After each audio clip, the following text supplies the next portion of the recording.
Coming off a shutout in Detroit, 5-0 over the Red Wings. The Avs come back at home for the home and home against Detroit. And, well, they get shut out themselves, Spring 2-0 with an empty netter from Lucas Raymond at the end. There's a goal scored 46 seconds into this hockey game, and it stood the entire way. It was frustrating, to say the least, in the neutral zone, frustrating for the Avs in the offensive zone. John Gibson looked good, didn't have to be great, but looked good tonight. And the Avs, that great feeling that we felt over the weekend, well, good feeling is gone, as though we are in Finding Nemo and the light has gone out. One more game separates us from a 21-day hiatus, Mark Springer. They need this break in the worst way. Even the guys who are going to play a little hockey in the Olympics, they aren't going to be playing like that much. Not as much as an NHL schedule. So some of them are going to get eliminated after the pool play or whatever the hell the first round is. They need this time off.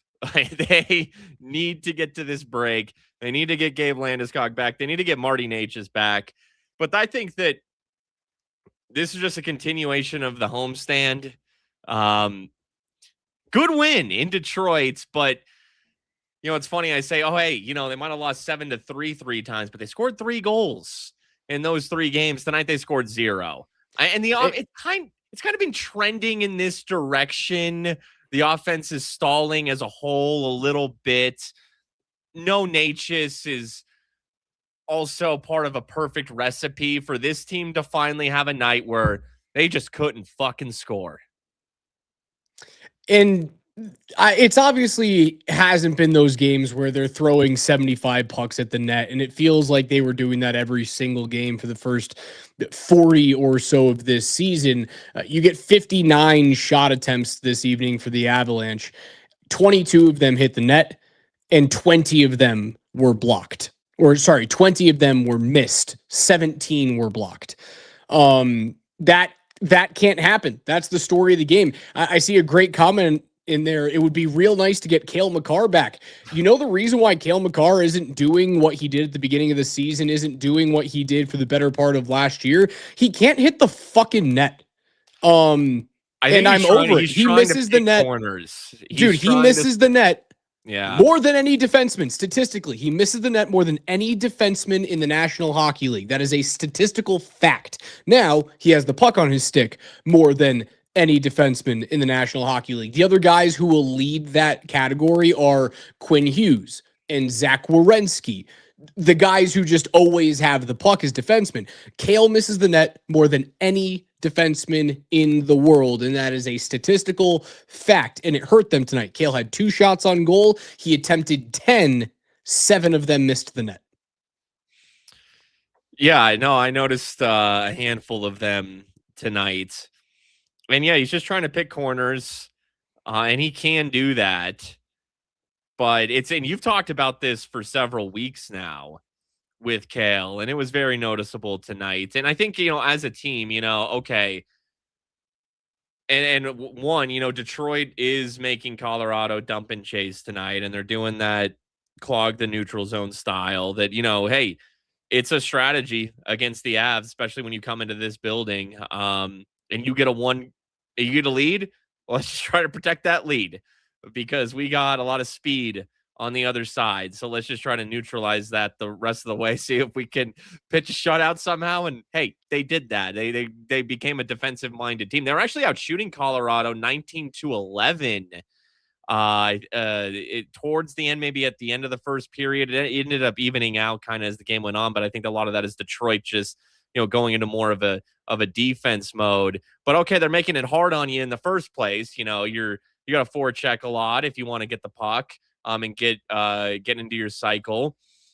You also want to put pucks on net and fight in front with rebounds. You know, you shoot for rebounds. You know, you hit the goaltender shot on goal for rebounds. If you're missing the nets and hey, look, they got a ton of skill. Cale Makar has a ton of skill, but when you're missing nets, you're giving up possession if you don't pick those corners, because then, you know, your odds of winning those 50-50 pucks are just that, 50-50. If you put it on net, you know, At least you're in a high traffic area right in front of net where you got guys who can push guys around and maybe put something back in. If you're missing nets consistently, it just shows, man, they need to get to the break because they don't want to work hard. They don't want to go into that dirty area and work hard off of rebounds.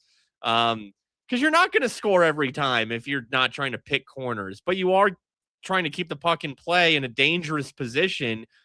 And they didn't want to work at it tonight. Yeah, it's the missing the net kills me, man. It absolutely does. And I'll get into the power play. We'll talk about both of those opportunities today. One was horrendous and one was excellent.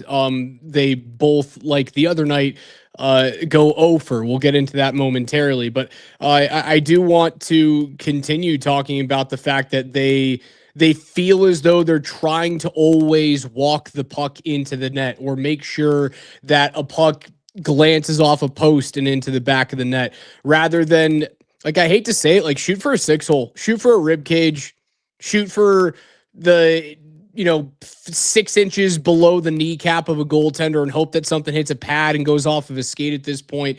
I don't need you to put it into a corner from 45 feet away at this point, because what we saw tonight, again, like, Kale has a grade A scoring opportunity with the goaltender pulled down the right side, and missing the net not only goes high off the glass, it's essentially a turnover, right? Because you have to take the puck back into the neutral zone and you're killing time with that netminder pulled.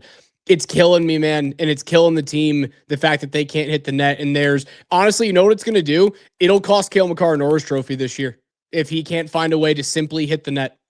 I wonder what the odds on Cale Norris. He used to be a runaway favorite. I guarantee he's not the favorite anymore. Or something. I guarantee he's not the favorite anymore. And now he's lost well. Yeah, and this kind of extends for Cale. Really, I mean, as great as his numbers were to start the season, what were his numbers in the Stars series? 1 goal, I think one. Yeah, goal. I thought it was an empty netter. Yeah, I think it was too. Okay, he's down to minus 140, and Werenski's plus 110. It's deja vu from last year, except it's kind of but it's different now. Werenski is closing in on Cale. Last year it was Cale closing in on Werenski. He might be giving this thing away here. His play's not great. His play's not great right now. It was both Cale and Nate that we were talking about recently, and Nate had the good game on Saturday. I thought he was dangerous tonight, Nate. He was. It 2 posts. It was great scoring on opportunity on the power play. I thought he was more poppy on Saturday. I mean, certainly he should have had a hat trick on Saturday. But I thought he was dangerous tonight. And there weren't many very dangerous players on the ice for Colorado. There weren't many dangerous players on the ice for either team tonight. And I thought he had the most dangerous opportunities for Colorado the entire evening.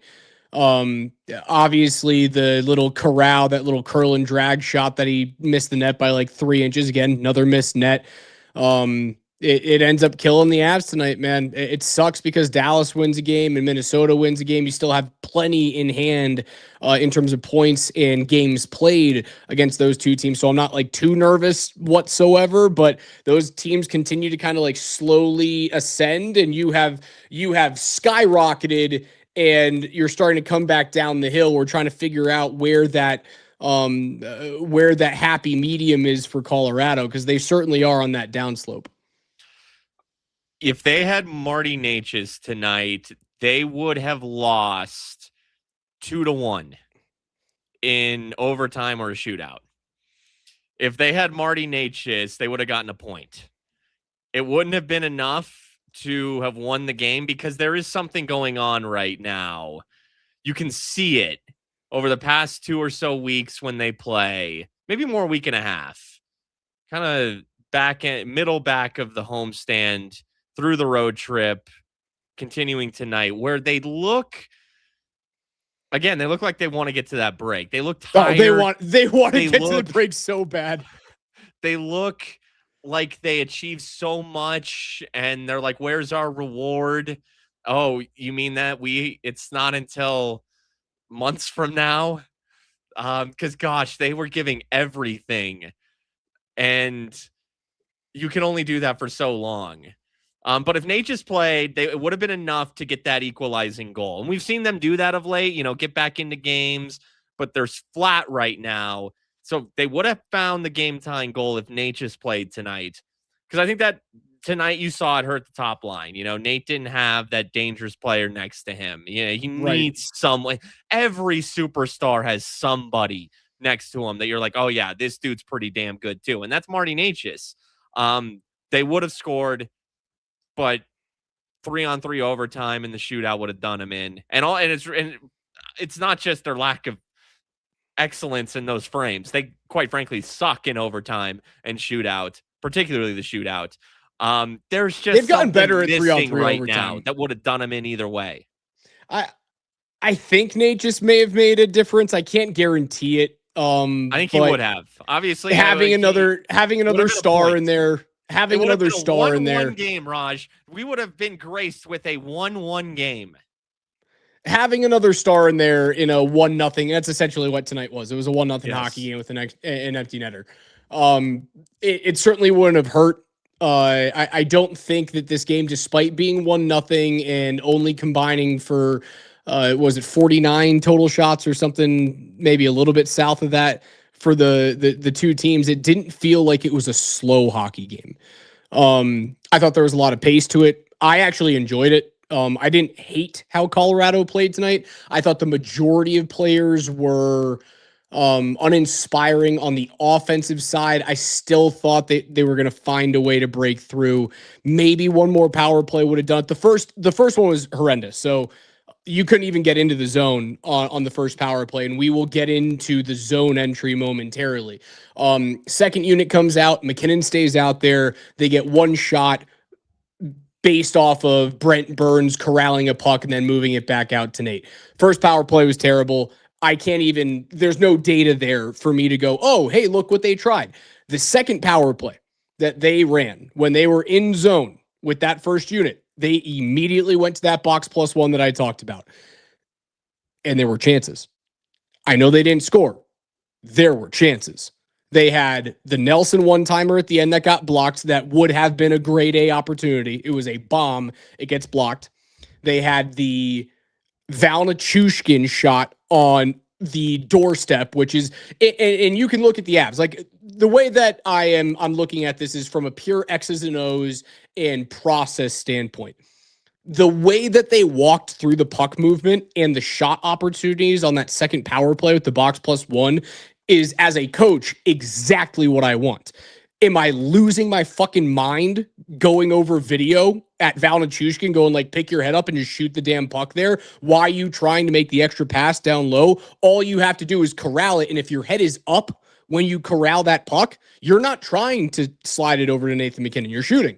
Right. So what that kills me, that is an individual problem for Valnichushkin, not realizing where he is on the ice, not looking before the puck comes over, and then panicking to try and get it over to Nathan McKinnon. The process, however, was fantastic.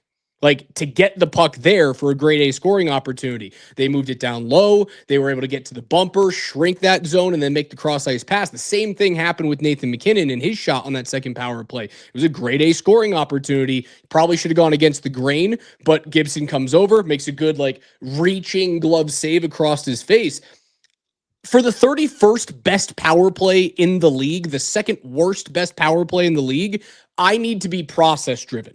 I can't be results driven because they're not a results power play team. You have to look for, is the process getting better? And then the results can come, which is why I'm like, stick with this box plus one for 10 fucking games. Even if it goes 0 for 4 against San Jose, if the process continues to look good, stick with it.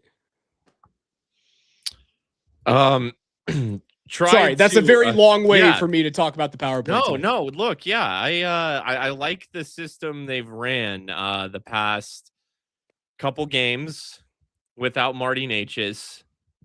I'm watching that Red Wings power play tonight, and you know what looks really good? And they don't score on the power play tonight either, but when I see Patrick Kane on that right wing,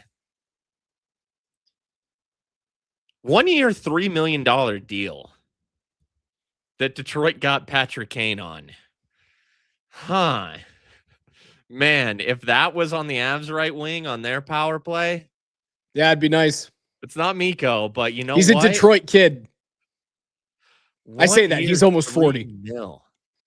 And he can still play. I mean, he's not. It's kind of like Brent Burns is 9 goals.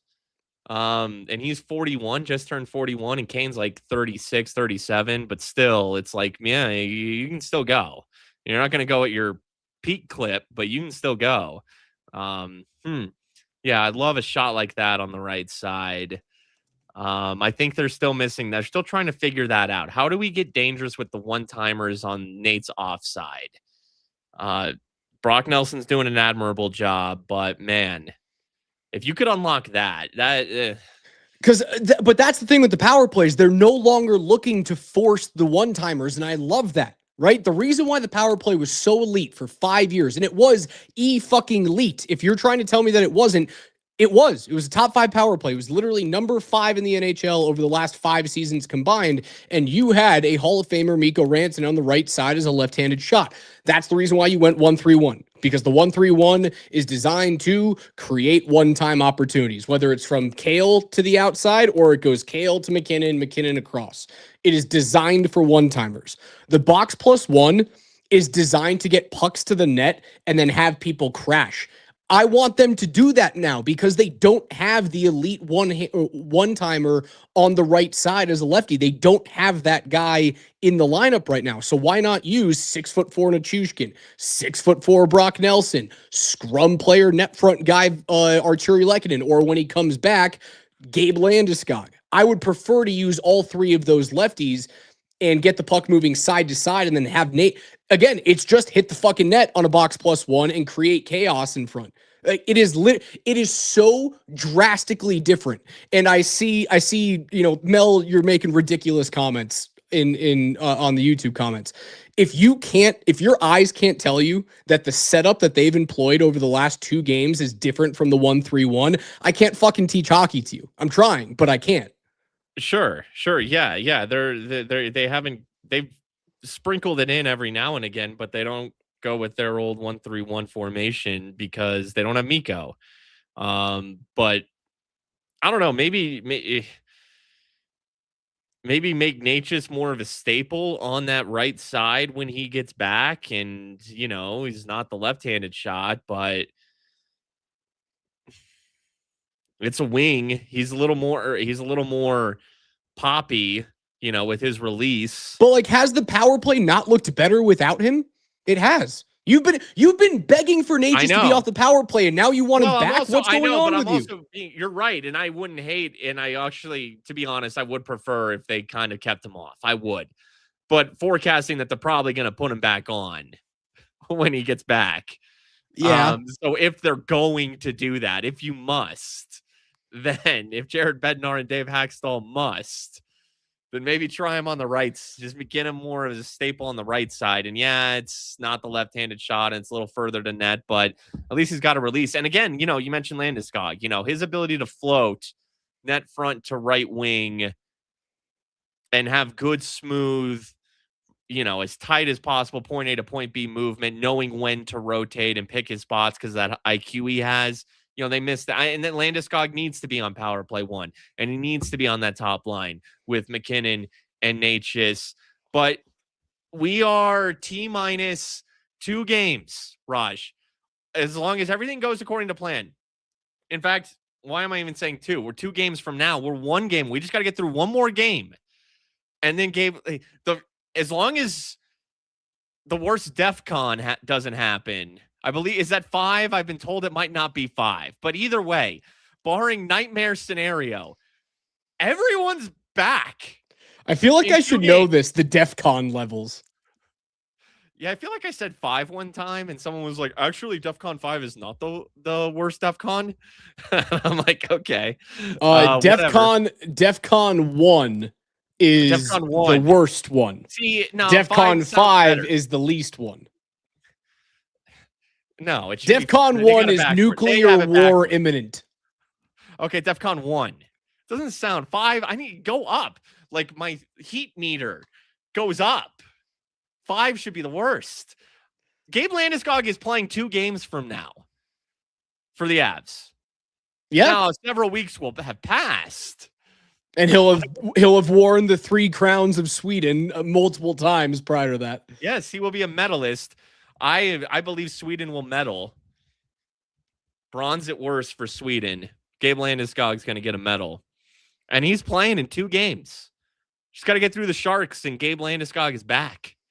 Mel, I love you. Thank you for your passion watching the show. And they're going to look, you watch there, especially after Gabe gets his feet under him playing for Sweden. So he's not going to have that like true rust of first game back. You'll notice a difference. And everyone watching, you're going to notice a difference when Gabe Landeskog is back.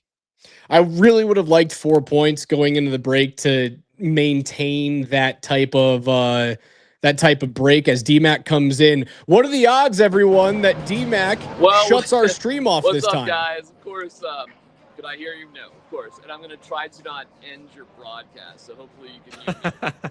And we'll see how I do here. Maybe you can just get rid of me, or I'll just stand here and say nothing because I don't want to interrupt you. But I'll let you know. The mood after the game tonight was, it was like deathly quiet.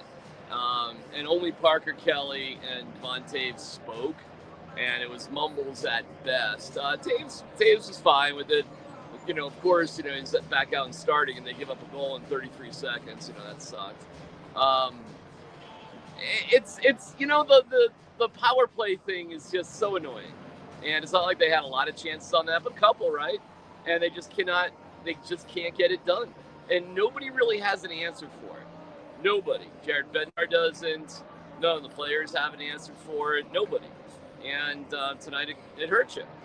Blackwood actually played all right, I thought. So did Jared Bednar. Said he played great. The other thing here tonight, fellas, was, it was large in terms of a Red Wings takeover with the fans. It was really noticeable. That might have been the most noticeable I've ever seen for an opposing fan base for whatever reason. But I did ask Bednar about it, and he said not a big deal. And I talked to Riker about it, Mark Rycroft about it too, and he agreed. He just said, listen, you just can't tell that on the ice. It's just not a factor. And I didn't know if that might have something to do with energy. The building was electric at the beginning of the game.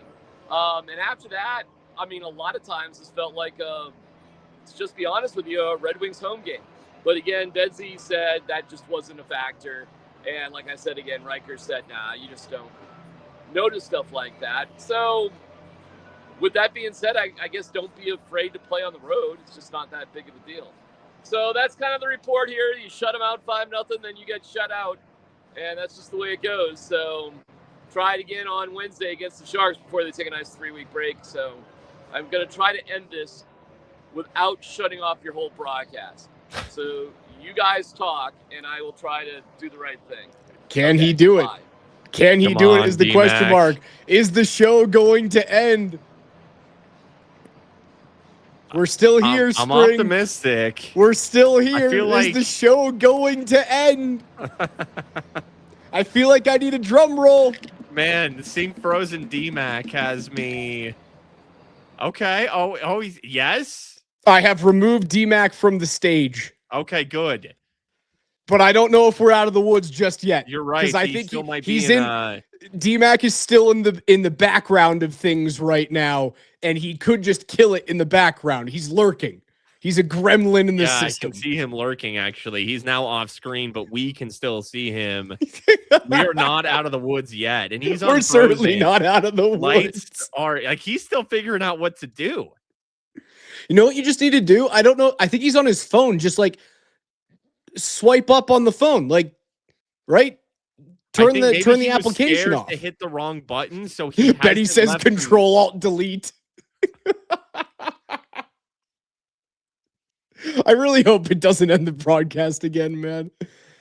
I was heated with the power play. It's because I see some things working, man. Like I do, and it sucks because they're so terrible on the power play and they haven't scored at all that all you want is a result.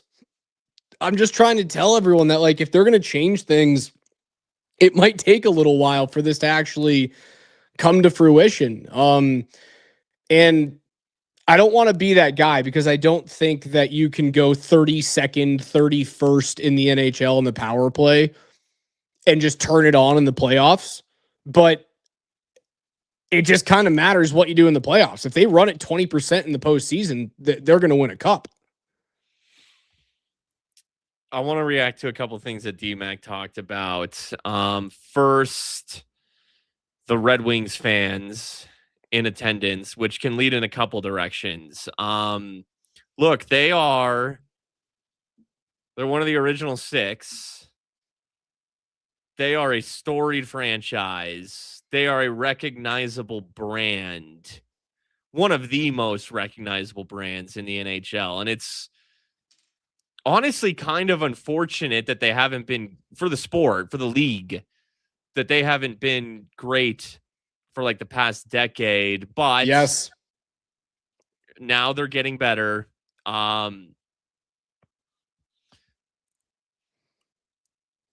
I just had you come through my speakers and it threw me the fuck off. They're one of those national fan bases. Like, how do the Green Bay Packers have so many fans? It's fucking Green Bay, Wisconsin, because the Packers have been around. You know, they won the first Super Bowl.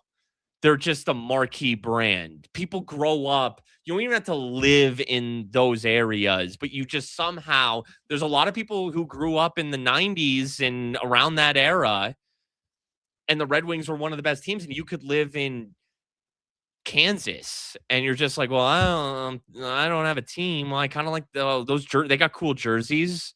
That wheel logo is kind of cool, good colors.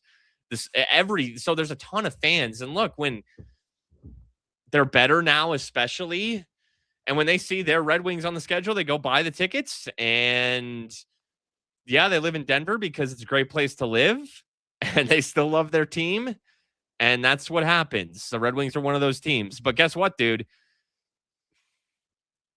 Valeri Nichushkin, we've had a couple of people point this out. He gets tossed at the end of this game because he breaks his twig over the post after the empty net goal.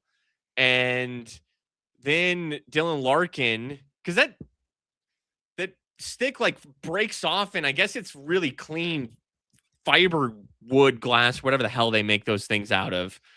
But carbon fiber. I knew fiber was in there somewhere. That's wood. That's shattering. Lucas Raymond's right there. And it's like, what the hell? Dylan Larkin's like, what the hell, dude?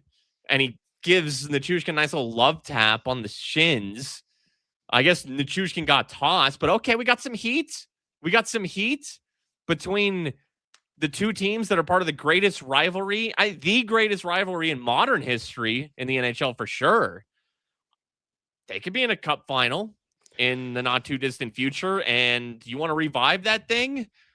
That's how you do it, is they got to get in a cup final together. Yeah, I think Detroit is good enough to get through the East. They would need some help. Like, someone has to take out Tampa Bay, and Florida either has to be taken out or Florida has to be injured. Tampa's a wagon, man. Like, if you want to power rank the teams in the NHL right now, I think I put Tampa Bay ahead of Colorado. I put Tampa down 1, Colorado 2. They were down 5-1 last night against Boston, who is the most penalized team in the league and ate a ton. And hey, you want to talk about the power play, though, helping you out? Tampa scores 3 straight power play goals to get back in that game. Yeah, it helps when you have Nikita Kucherov taking one-timers, doesn't it? So yeah, that left-handed side, yeah, that's a good thing to have. And like they run the 1-3-1 because, well, they have a reliable one-time option on both sides, and it works for them. Again, I still think Colorado is making a few changes, and I want them to continue doing that. Yeah, holy crap, is John Cooper got the Tampa Bay Lightning playing the right way. Fun game. Did you see John Cooper's? They were all in these like fedoras and like like Miami Vice City type of things. Yeah, I guess Miami Vice, like gangster almost. Like Vegas-y. Like they were gonna go lay down on the roulette table or something. They were gonna go to the Palm Royale. Yeah, something like that. Look like some like 80s pimps, perhaps. Yeah. on South It was Beach. it was a really entertaining outdoor game for a Stadium Series game. Oh, I thought the it. jersey matchup was really cool. I like, look, they were down 5-1. I do think that East is open. The East, someone could come out of Detroit could come out of the East. That would not shock me. It's one of those years and one of those conferences where someone could come out and establish themselves and be like, oh shit, Montreal's in the Cup Finals. Oh shit, Detroit's in the Cup Finals. Like, that could happen. I think they lose to the Western Conference team, all said and done. Or it could be Tampa. Or it could be Florida with Matthew Tkachuk back. I mean, Florida's got to make the playoffs. That's the thing. It could be Carolina. That could be their breakthrough finally. Carolina would be the most chalky, though, of the breakthrough teams. San Jose comes to town. Young, plucky team. Is this a game where you think they're going to hang over into Wednesday because of tonight's loss and because of the looming 21-day hiatus? Like, Wednesday feels like a game. You said this prior to Detroit.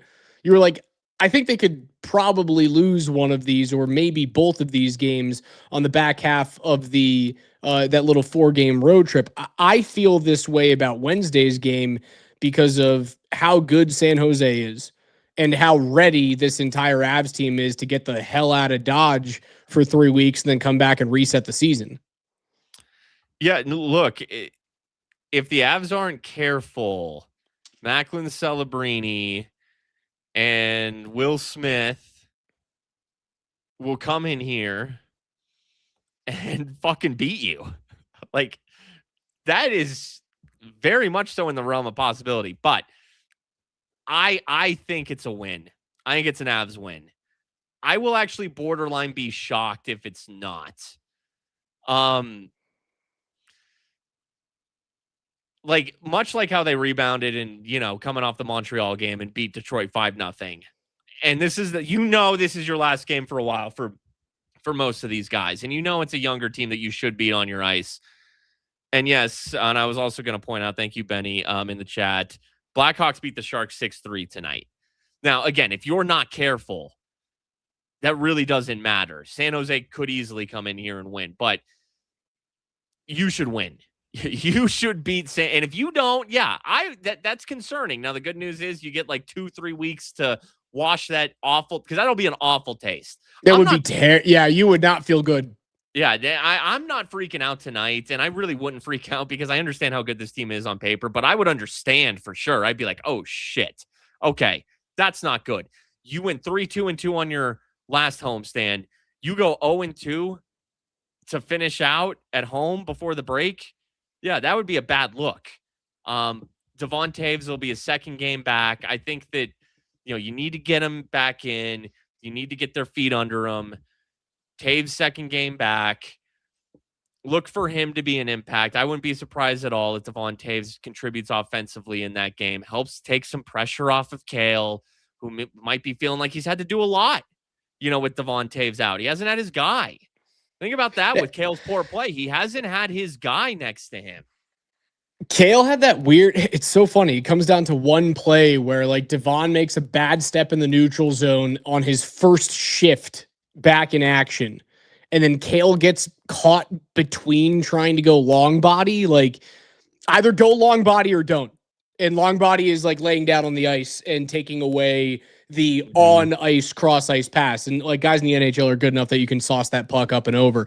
But like Cale goes down and then he kind of gets back up and it creates this like, it's not even a triangle. It creates these like 3 different areas where the puck can either get through his skate on the net side, can get through both of his skates in the middle, and then it can get through his skate and his extended hand and stick on the ice. It was this weird, like, I'm not going, but I am going, but I'm not going, but I'm not going down. Like, it was just, he got caught in between for some reason. Like, either go down or don't.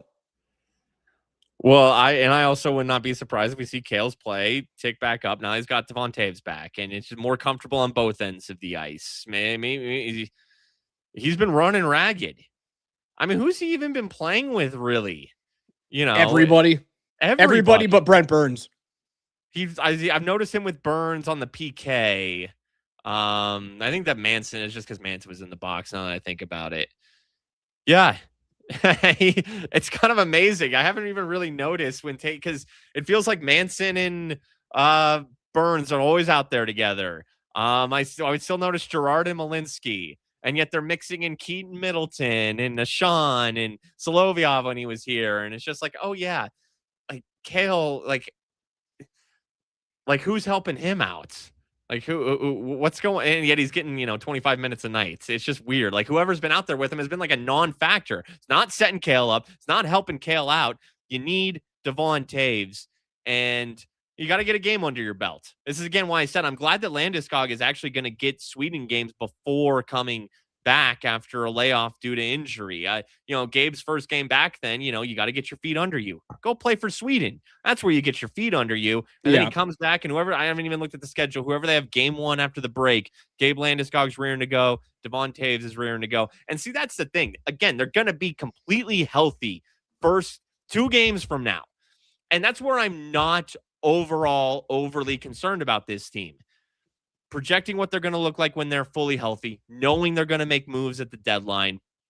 And let's talk about this, man. I mean, I'm noticing this looking at the box score tonight. This is big, especially when you're without Gabe and now Natchez. The guy, we really need to talk about him because he's not doing a goddamn thing. And I'm not trying to pick on him, but he's the guy that, maybe he's going to elevate. Gavin Brindley, 847 tonight, -1, 0 shots on goal. When's the last time he scored?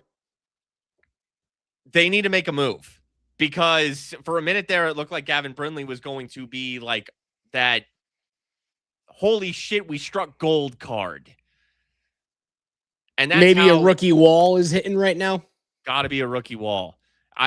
This is my concern in the offseason. How are they going to replace Charlie Coyle? Well, turns out Gavin Brindley is fucking Jesus until he's not anymore. Have you seen that they are linked to maybe getting Charlie Coyle back?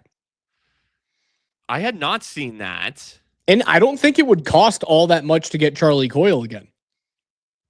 I'd like it. Like a few mid-round picks. I would bring back Charlie Coyle on a rental basis to go, you want to come play third line center? I'll take you. I'd take it. I'd take it all day. I wondered, how are they going to replace that guy? Gavin Brindley looked like maybe it was the Insta replacement in that trade itself. Maybe not so much, but look, young guy, he's developing. They're going to make moves. Maybe it's Coyle. It's going to be somebody. And this is we are seeing them become who they really are, which is the best team in the league, but by like 0.1%. Dallas and Minnesota are right behind them. They're the best team in the league, but the margins are extremely thin.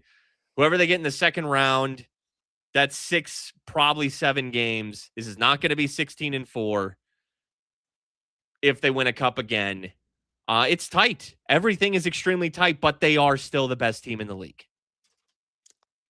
They are. Tampa's the best team in the league right now. Wow, Tampa Bay is the best team in the league right now. Colorado's number 2 with this regression. They're right there. Tampa Bay is the best team in the league right now. I'm looking at this as injuries and an expected lull because Tampa Bay did it without Ryan McDonough and Victor Hedman. Victor Hedman's been healthy for the last 3 games. And Tampa Bay has gone. Tampa's so good.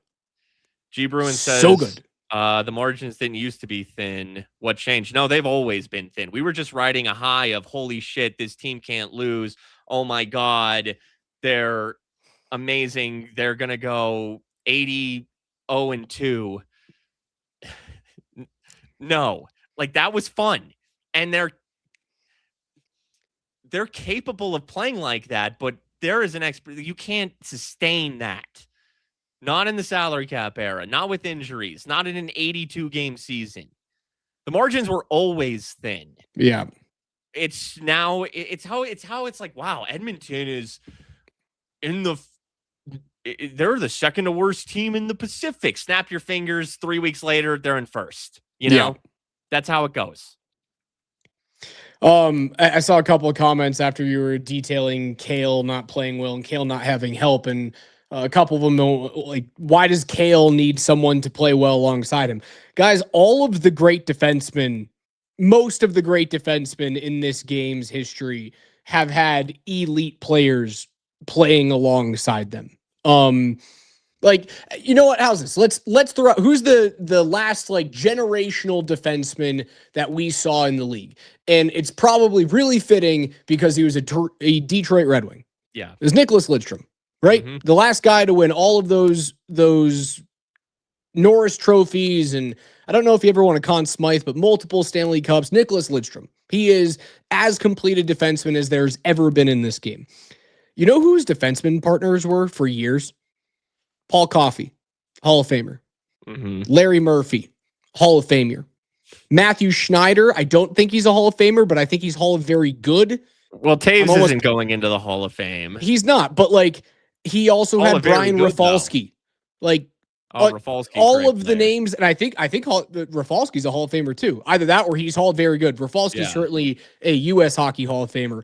Like all of those dudes that he played with are all elite guys. Most of the best defensemen in the world have been paired with other not generational talents, but guys who are also very good. So it's not like, I don't know, like who was Ray Bork playing with when he was here? Was he with Blake? I can't remember that far back. I can't remember either. I'm sure they play. I would imagine you played Blake and Bork together. Adam Foote you're playing with, who's very good, was very good. Yeah, and that look, Taves is the only one that can truly play with Kale, that can work that magic, Look, other guys can do it in moments and flashes, but you got to realize like how high of a level that puck movement is, Yeah, and that speed is, and that timing is, and the placement is, knowing where your pass, leading the pass, and where's my guy going to be so I hit him in stride, hit him right on the tape. And that's where you enter Devon Taves. When it's Kale, Taves, Nate, Natchez, and Landeskog, holy shit.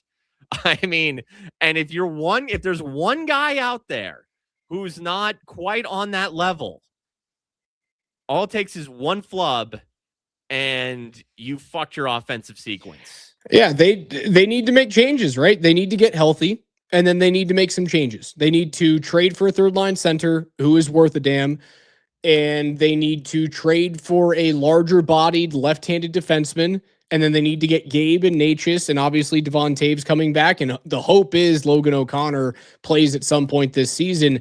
Those are the changes you need to make. And I think I want a box +1 on the power play. I could be wrong. I'm not an NHL coach, but for the 2 games, I know they're 0 for 4. I saw 3 of the 4 power plays that I liked, and they primarily used a box +1. So those are my hopes. Those are my changes that I would like to see implemented. I'm not trying to make excuses. I'm trying to tell you what I would change for this team. Yeah. Look, you say Tampa's the best team in the league. I still believe Colorado is the best team in the league. It's tight though. It's these playoffs are. I mean, look at my Ducks. My Ducks have fallen. They're hanging on for their playoff lives right now. We are entering the time of year, and it's crazy this thing is about to shut down. We got a government shutdown coming here in the NHL, because we are getting to the time where, I mean, and you're playing these teams that they're fighting for position. They're fighting for their playoff lives. So now it goes beyond, you come to Colorado. I want to win in Ball Arena. I want to beat the best team in the league and the best team at home in their building. They got their own agendas now. You face a Utah, you face a Nashville right now. They're fighting for the 8th seed. You face all these teams. They're fighting for something right now. It is tight. Everything is brutal right now. So I can't wait. Health's the most important thing. Don't get it twisted. Health is still the most important thing. You have got to be as healthy as humanly possible for game 1 of the Stanley Cup playoffs. That is by far and away the most important thing. All right, Spring, Wednesday night, final game before the Avs head off for a 21-day break for the Milan Cortina Winter Olympics. Opening ceremonies are on the 5th. The first American game is the 12th. We went through this a couple of days ago. Yep, I believe it's the 12th. We've got some watch parties on the 14th and the 15th. I'll be hosting one of those guys. Can't wait for it. Again, if you have not watched The Boys of 80 on Netflix and you guys want to get juiced up for some Olympic hockey, go watch The Boys of 80. Avs fall 2-0. Disappointing, without a doubt. And a really bad month of January bleeds into the beginning of February for them. Hopefully they can get back on track, win a game, and then leave for 3 weeks. But that'll do it for us for spring. I'm Raj. This is Between the Pipes.